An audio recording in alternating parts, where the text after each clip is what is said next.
but we ended up where we want to be at the end of the day. Coach just talked about the fact that the big difference the first time with TCU was you couldn't get them off the field in the second half. What do you guys as a defense need to do differently? Tackle better, communicate better. I mean, that's been pretty much all year long. Anytime we've had issues on defense, it's come down to tackling and communication, which sounds so simple.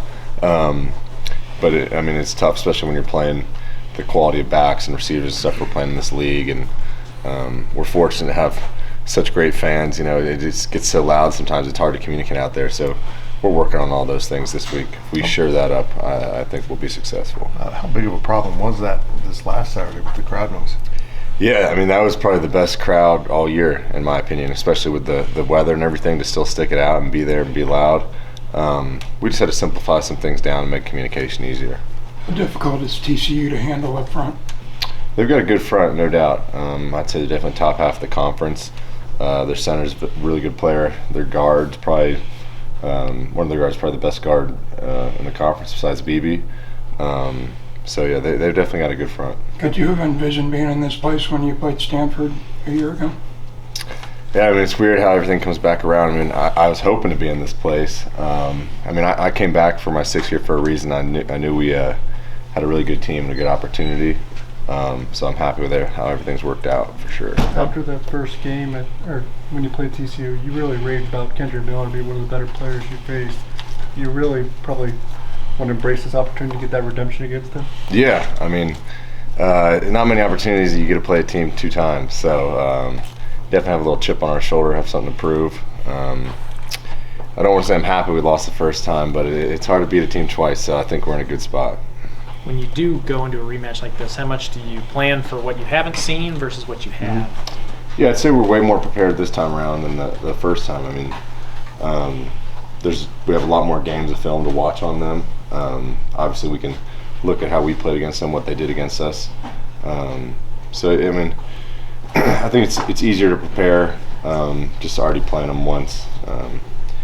When in a normal week, you're kind of cramming at the beginning of the week because you're just trying to figure out what's going on. But we're already way farther ahead than we'd be in a normal week, just since we already kind of prepared for them one time around. Eli, there's a lot of talk about TCU and college football playoffs, obviously. What would you like the nation to know about this K-State team? Man, I think we still got a lot to prove. I'm proud of where we're at, but we're not done yet. Have you been able to put a finger on why the defenses seem to play better in the first half than the second half the last couple of games?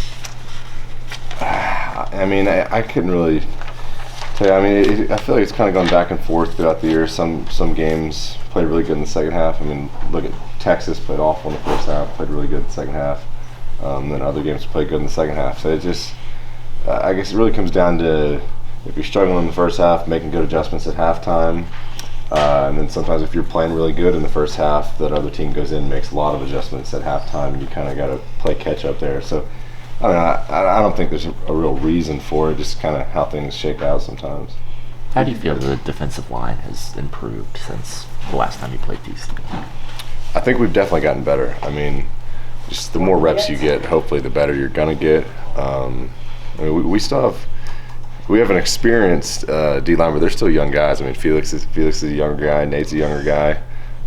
Mott, who's playing exceptional. He hadn't played a ton of football at this level. So the more looks those guys can get, the better we're going to be. Just football-wise, football IQ-wise, technique-wise, all that stuff. This is kind of a program that's been built being an underdog.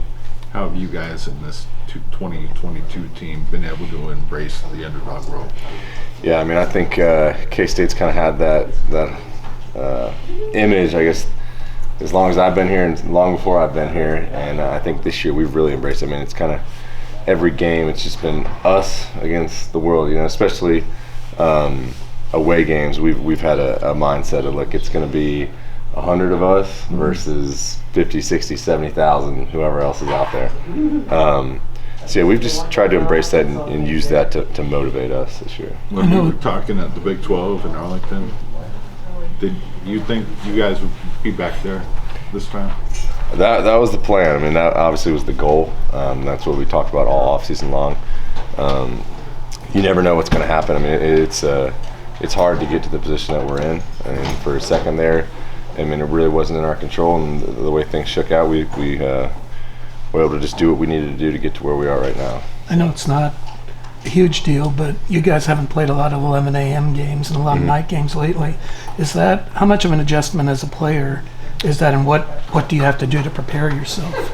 It's definitely a little adjustment. I think it just means you got to prepare more earlier on in the week, because I think when you have a 7 p.m. game, you have all day Friday to prepare, all Saturday morning to get any last minute stuff in. So when you have an 11 a.m. game, you just don't have as much time. You know, you pretty much lose half a day of prep. So you just kind of got to do a little more prep as the week goes on. But we'll be ready to play. I mean, I think our last 11 a.m. game was Texas Tech. But in years past, we've played a ton of 11 a.m. games. So, I mean, just getting your body ready. Is there some of that too? Maybe getting to bed earlier in the week. Yeah, I think recovery-wise, you just gotta emphasize doing more and more and more. I know guys this week. I've already done more recovery this week than I do on a normal week. So that's a big emphasis this week for our teams, just to get as much recovery in as we can, especially going on. I think it's 7 weeks straight of playing. Just the longest stretch we've done this season. So.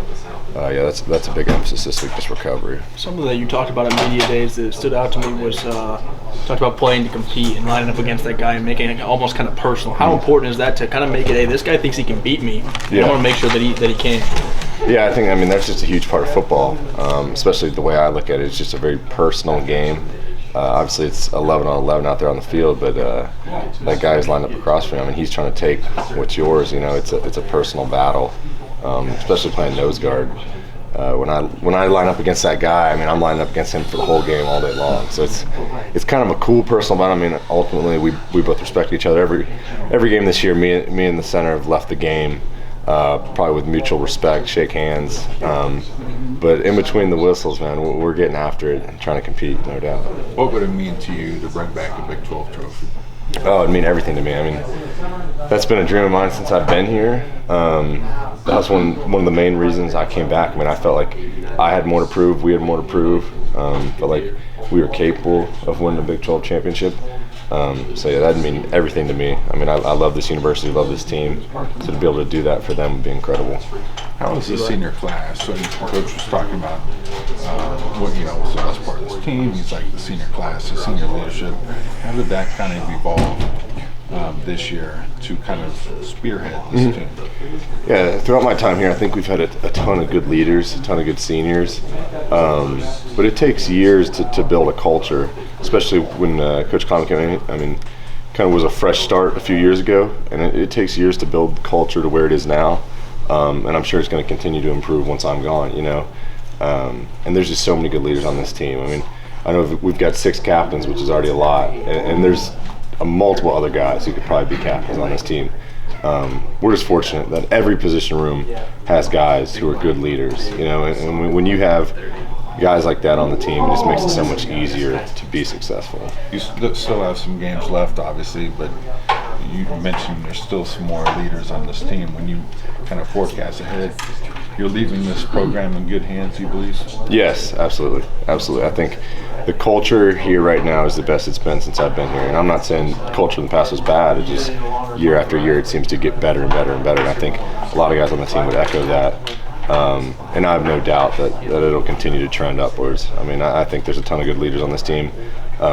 A lot of guys who are left on this team are good leaders, so I have no doubt it'll continue to go up. I know you don't vote on this, but maybe you can help me out here a little bit. Who are some of the top offensive linemen that you've gone against this season? I mean, I think TCU's got 2 of the better linemen in the league. I think their guard and their center. I can't remember I want to say the guard's last name is Avila, and then their center's a really good player.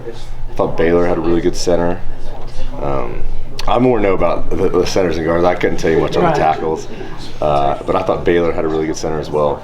And then obviously BB. I think BB is the best guard in the conference. I mean, I've been going against BB for years, and in my opinion, I think he's the best in the conference. Any other guards that?